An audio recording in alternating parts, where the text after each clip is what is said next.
চলে এসেছি ভিডিওর সেকেন্ড পার্ট নিয়ে। গত মিনিবেলাকে তোমাদের সঙ্গে শেয়ার করেছিলাম যে আমরা মায়াপুর এসেছি, আমাদের একটা ডান্স প্রোগ্রাম ছিল। তো এখন আমরা রেডি হয়ে গেছি। আমাদের ওখানে এন্ট্রি টাইম ছিল 6:30টায়। আর আমাদের পারফরমেন্সটা ছিল মায়াপুরের গৌর পূর্ণিমা ফেস্টিভ্যালে।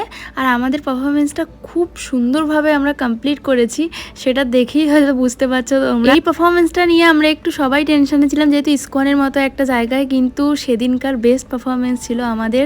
আর এটা শোনার পর তো আমরা সবাই ভীষণ খুশি হয়ে গেছি।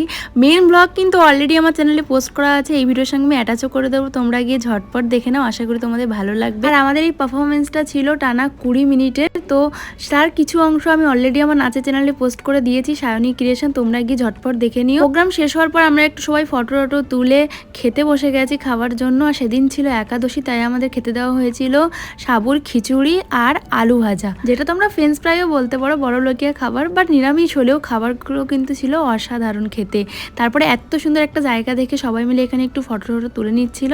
তারপরে আমরা সবাই মিলে চলে গেছিলাম আমাদের রুমে। আবারও বলছি, পুরো ভিডিওটা কিন্তু ডিটেলসে আমার চ্যানেলে পোস্ট করা আছে, তোমরা গিয়ে ঝটপট দেখে নিও। তো আজকের মতো মিনি ব্লগটা এতটুকুই। ভালো লাগে লাইক করো, নতুন হলে চ্যানেলটাকে সাবস্ক্রাইব করে দিও। দেখা হবে নেক্সট ভিডিওতে। Tata, bye bye.